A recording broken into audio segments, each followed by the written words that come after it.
نحمده ونصلي ونسلم على رسوله الكريم أما بعد فأعوذ بالله من الشيطان الرجيم بسم الله الرحمن الرحيم قال الله تبارك وتعالى في كلام المجيد الحمد لله رب العالمين صدق الله مولانا العظيم وصدق رسوله النبي الكريم الأمين ونحن على ذلك لمن الشاهدين والشاكرين والحمد لله رب العالمين والصلاة والسلام على سيد الأنبياء والمرسلين وعلى آله وصحبه وأزواجه وذرياته أجمعين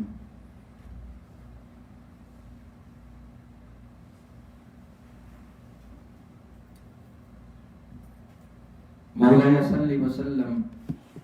دائما أبدا أبدا أبدا على حبيبك خير الخلق كلهم یا رب بالمصطفى بلغ مقاصدنا واغفر لنا ما مضى یا بصیر الکرامی۔ حمد و صلات کے بعد قابل صد احترام جملہ سامعین و ناظرین، اللہ رب العزت کا بے پایاں لطف و کرم اور احسان عظیم ہے کہ جس کی توفیق خاص سے جمعۃ المبارک کی اس سعادت میں اللہ کے حضور بندگی کے لیے حاضر ہیں۔ جیسا کہ ہماری سلسلہ وار گفتگو سورہ الفاتحہ کے بارے میں جاری ہے، پچھلے جمعۃ المبارک پر یہ تصور میں نے آپ کے سامنے عرض کیا کہ سورہ فاتحہ جو کہ جامع سورہ مبارکہ ہے، پورے قرآن مجید کا خلاصہ اور تفسیر، اور اس کی پورا قرآن اس کی تفسیر ہے، اور سورہ فاتحہ پورے قرآن کا اجمال ہے۔ اسی تسلسل کو آگے جاری رکھتے ہوئے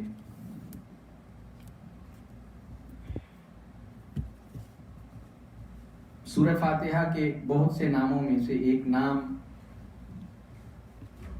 الصلاۃ بھی ہے، اور اسی موضوع سے ہم نے پچھلے جمعہ المبارک پر گفتگو کی تھی کہ جس طرح ہدایت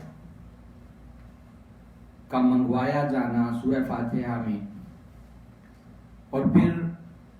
اس دعا اور ہدایت کا سوال کیا جانا، چونکہ اس کا ایک نام الصلاۃ بھی ہے، نماز کی تسلسل کے ساتھ، چونکہ یہ سورہ مبارکہ نماز میں لازم ہے، اس کے بغیر نماز نہیں ہوتی، تو اس کا جواب بھی اللہ رب العزت نے نماز کی صورت میں تشہد میں جو ہم یہ کلمات ادا کرتے ہیں،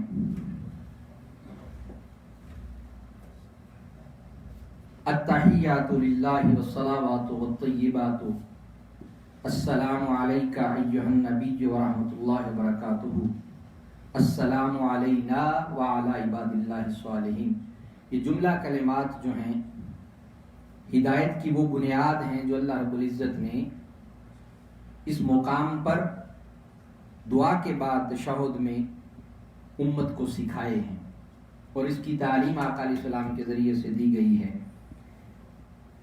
یہ تعلق اگر امت کو نصیب ہو جاتا ہے تو یقیناً وہ ہدایت کی حقیقت کو پا سکتے ہیں۔ یہاں ایک بات بڑی اہمیت کی حامل ہے سورہ فاتحہ کی فضیلت کے اعتبار سے، کہ جہاں سورہ فاتحہ پڑھنے میں فضیلت رکھتی ہے، اس کے کلمات تلاوت میں فضیلت رکھتے ہیں کہ جو اس کا کلمہ زبان سے ادا ہوتا ہے تو اس میں بندہ مومن کو برکات نصیب ہوتی ہیں، وہاں سورہ فاتحہ مانن بھی برکات سے بھرپور ہے، یعنی سورہ فاتحہ کے جو کلمات تلاوت کرتے ہیں تو براہ راست اس کی برکت بھی نصیب ہوتی ہے۔ اور یہاں میں اپنے جملہ احباب جو میرے یہاں بھائی ساؤتھ کوریا میں جابس کرتے ہیں، فیکٹریز میں جاب کرتے ہیں،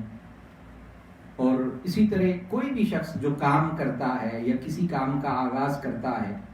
تو وہ اپنی زندگی کا معمول بنا لے کہ جب بھی کام کا آغاز کرے، صبح یا شام میں جب بھی کام اور اپنے ڈیوٹی کو شروع کرے تو سورہ فاتحہ کی تلاوت کر لیا کرے۔ ایک تو اس میں برکت ہے سورہ فاتحہ کے اس عنوان کے اعتبار سے، دوسرا سورہ فاتحہ حفاظت کرتی ہے۔ آپ دیکھیے اکثر یہ معاملہ پیش آتا ہے، یہاں فیکٹریز میں جو ہمارے احباب جاب کرتے ہیں بعض اوقات ان کے اعضاء معطل ہو جاتے ہیں، کسی کی انگلی، کسی کا ہاتھ، کسی کا بازو جو ہے وہ افیکٹڈ ہوتا ہے، تو اگر آپ روٹین کے اندر سورہ فاتحہ کی تلاوت جاری رکھیں تو اللہ رب العزت آپ کی حفاظت فرمائیں گے۔ یہ معمول رکھا کریں، ہمیشہ کوشش کیا کریں کہ جب بھی اپنے کام کا آغاز کریں تو سورہ فاتحہ شروع میں تلاوت کریں، الحمدللہ رب العالمین۔ اور ہر ایک شخص کو سورہ فاتحہ آتی ہے۔ جب سورہ فاتحہ آپ کو آتی ہے، جہاں میں نے عرض کیا کہ یہ تلاوت میں برکت رکھتی ہے، اسی طرح معنن بھی اس کے اندر جملہ برکات ہے۔ یہی وجہ ہے کہ اسے پورے قرآن مجید کا خلاصہ قرار دیا گیا۔ پورا قرآن اس کی تفسیر اور تفصیل ہے، اور یہ سورہ فاتحہ قرآن مجید کا اجمال ہے۔ مگر جس طرح بہت ساری چیزیں ہماری نظروں سے اوجھل رہتی ہیں، یا ہم متوجہ نہیں ہوتے، یا ہمیں توجہ دلوائی نہیں جاتی، تو کوشش کیا کریں کہ سورہ فاتحہ کے حوالہ سے جتنی بھی اپنی جانکاری کو بڑھا سکیں، اپنے علم کو وسعت دے سکیں، تو یہ یقیناً ہمارے لیے اتنی برکات کا سبب ہے۔ جیسے میں نے پہلے بھی عرض کیا تھا، یہ میرے ہاتھ میں بہت کام ہوا، علماء نے، ائمہ نے ہر دور کے اندر اس سورہ مبارکہ پر بھی اور قرآن مجید کی تفسیر پر لکھا۔ فی زمانہ مجدد عصر حضور سید شیخ الاسلام ڈاکٹر محمد طاہر القادری مدد العالی کی قرآن مجید پر جو تفسیر اور اس میں سورہ فاتحہ کی یہ تفسیر میں نے پہلے بھی دکھائی تھی، اور ابھی بھی جو آپ اسے دیکھ سکتے ہیں کہ یہ سورہ فاتحہ کی پہلی 3 آیات کی تفسیر ہے جو حضور شیخ الاسلام نے یہ جو ترتیب دی ہے، اور تقریباً 700 سے زائد صفحات پر مشتمل ہے۔ تو اس طرح بہت کام ہوا، تو اگر اس کا آپ مطالعہ کریں، اور انشاءاللہ العزیز ہم مختصر وقت میں، چونکہ جمعہ کے اس وقت میں ہمارے پاس جو وقت کا دامن ہوتا ہے وہ بہت محدود ہے، تو میں چند گوشے یہ جو سورہ فاتحہ کی تفسیر ہے اس میں سے چند گوشے آپ کے گوش گزار کروں گا۔ اس کے ابتدائی حصے میں حضور شیخ الاسلام نے تعوذ پر تفصیل سے بحث فرمائی ہے، پھر بسم اللہ الرحمن الرحیم تسمیہ پر، اور آگے جب سورہ فاتحہ کی ابتدا ہے اس میں سورہ فاتحہ کے جملہ اسماء، یہاں تقریباً 23 نام سورہ فاتحہ کے ذکر کیے گئے۔ پھر یہ جو تصور سورہ فاتحہ کے بارے میں ہے شان نزول کے اعتبار سے کہ یہ سورہ فاتحہ نزول میں پہلے ہے، اس پر آپ نے تفصیل کے ساتھ بات کی ہے، اور پھر اس کے آگے لکھا سورہ فاتحہ کا ایک اجمالی جائزہ کہ سورہ فاتحہ اور حیات انسانی کا اعتقادی پہلو جو ہمارا عقیدہ ہے اس کی بنیاد پر سورہ فاتحہ ہمیں کیا رہنمائی عطا کرتی ہے، پھر سورہ فاتحہ اور حیات انسانی کا عملی پہلو عقیدہ اور اس کے بعد عمل، کیونکہ بنیاد عقیدے پر ہے۔ جب آپ جو بیس ہے، جو ہماری اصل ہے، جو بیس ہے وہ عقیدہ ہے، اور اس پر جو پھل لگتا ہے اس درخت پر جو اس کی جڑیں ہیں وہ عقیدہ ہے، عقیدہ توحید ہے، عقیدہ رسالت ہے، تو اس پر جو آگے پھل لگتا ہے وہ عمل کا پھل لگتا ہے، جو ہم عمل کرتے ہیں، اعمال صالحہ کرتے ہیں۔ تو پھر پہلے سورہ فاتحہ سے اعتقادی پہلو اس کا، پھر سورہ فاتحہ سے عملی پہلو، اور پھر آگے سورہ فاتحہ اور تصور ہدایت، جو میں نے اس دن بھی عرض کیا تھا کہ یہاں ایک تفصیل کے ساتھ سورہ فاتحہ میں اس کا تصور ذکر کیا گیا، اور پھر اس کے بعد آگے سورہ فاتحہ اسلوب سورہ اور نظام فکر و عمل، کہ یہ سورہ فاتحہ کے اندر یہ سارا تصور بیان کر دیا گیا ہے کہ انسان بندہ مومن کی فکر کیا ہو اور اس فکر کی بنیاد پر پھر وہ آگے عمل کو کیسے اپنی زندگی میں ڈھالتا ہے۔ اس کے بعد پھر سورہ فاتحہ اور صفات باری تعالیٰ ہے کہ اس کے اندر جو اللہ رب العزت کی صفات کا ذکر کیا گیا ہے بڑے ہی پیارے انداز کے ساتھ، وہ بڑا اہمیت پر مبنی جو ہے وہ تصور ہے، یعنی اللہ رب العزت کی جو صفات ذکر ہے۔ انشاءاللہ ہم اس کو مختصر آگے لے کے چلیں گے۔ آج جو موضوعات آپ کے سامنے عرض کر رہا ہوں، اس سورہ فاتحہ کی تفسیر جو حضور شیخ الاسلام کی لکھی ہوئی ہے، تفسیر منہاج القرآن، پھر آگے سورہ فاتحہ اور صفات ابدیت، پیچھے سورہ فاتحہ اور صفات باری تعالیٰ، جو اللہ کی صفات سورہ مبارکہ میں ذکر ہوئی ہیں، اور اس کے بعد پھر جو بندوں کی صفات ذکر ہوئی ہیں۔ 12 ہی صفات جو ہیں وہ اللہ کی ذکر ہوئی ہیں، صفات باری تعالیٰ ہے، اور 12 صفات ہی آگے ابدیت کی ہیں، بندوں کی صفات ذکر کی گئی۔ پھر آگے اللہ اور بندے کا پنج جہتی تعلق، پھر سورہ فاتحہ اور 5 بنیادی ضابطے، پھر سورہ فاتحہ بطور اجمال قرآن، آگے پھر اس کی تفصیل آئے گی انشاءاللہ العزیز، ہم اس پر بات کریں گے، مگر میں نے جو اختصاراً عرض کیا کہ دیکھیے جہاں سورہ فاتحہ اس کے کلمات الحمدللہ رب العالمین الرحمن الرحیم مالک یوم الدین ایاک نعبد و ایاک نستعین اہدنا الصراط المستقیم صراط الذین انعمت علیہم غیر المغضوب علیہم ولا الضالین، جہاں اس کے کلمات ہیں، الفاظ ہیں، وہاں اس کے معنی بھی اسی طرح اپنے اندر ایک سمندر رکھے ہوئے، مگر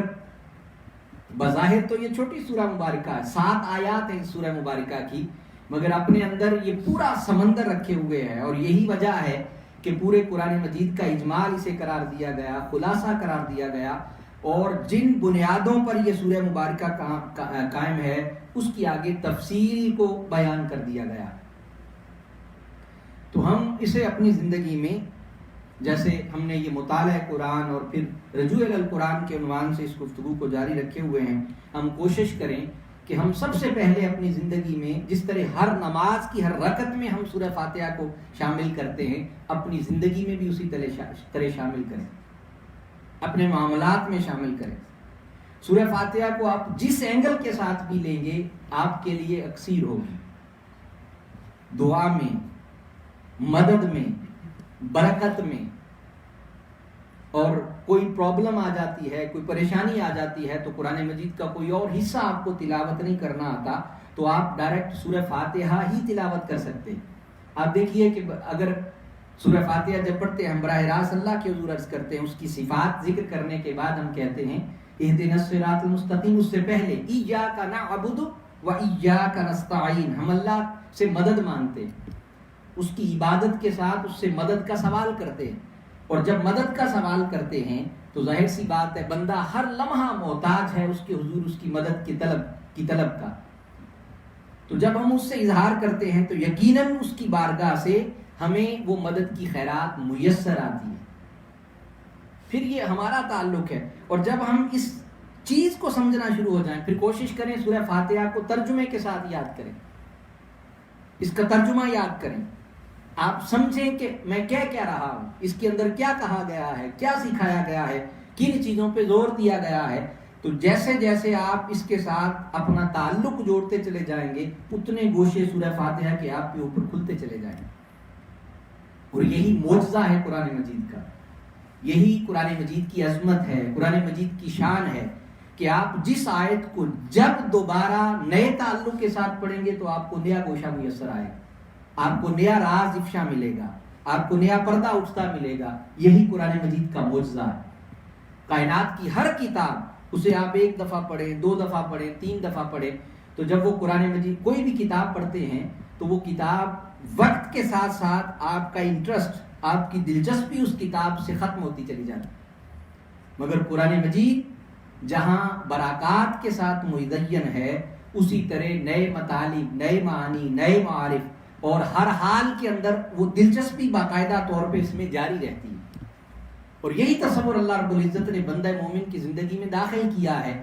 المیہ یہ ہے کہ ہم نے قرآن مجید کو پڑھنا چھوڑ دیا ہے، اس کی تلاوت کے تعلق کو کمزور کر بیٹھے، اور جیسے جیسے ہمارا یہ تعلق کمزور ہو گیا ہے، اس تعلق کی کمزوری کی وجہ سے وہ رشتہ جو ہے اس سے جو خیرات ملنا ہوتی ہے، علم کی، معانی کی، مطالب کی، اس سے بھی پردے نہیں اٹھ پاتے۔ آج علم اپنی ترقی پر ہے، سائنس اپنی ترقی پر ہے، اور سائنس اور علم اپنی ترقی میں جس قدر بھی اوپر چلا جائے، قرآن اور اس کے علوم سے اوپر نہیں جا سکتے۔ تو اللہ پاک کے حضور دعا ہے کہ وہ ہمیں اس بات کی توفیق عطا فرمائے کہ ہم قرآن مجید اور قرآن مجید میں براہ راست سورہ فاتحہ سے اپنا ٹوٹا ہوا تعلق استوار کر سکیں، اپنی نسبت کو ہم قرآن مجید کے اس تعلق کو اپنی زندگی میں داخل کر سکیں۔ جس طرح ہر روز ہر نماز میں ہم سورہ فاتحہ کی تلاوت کرتے ہیں، اسی طرح ہم اپنی زندگی کے معاملات میں بھی سورہ فاتحہ کو داخل کرنے والے ہوں۔ اللہ پاک ہم سب کا حامی و ناصر ہو۔ وآخر دعوانا الحمدللہ رب العالمین۔ آذان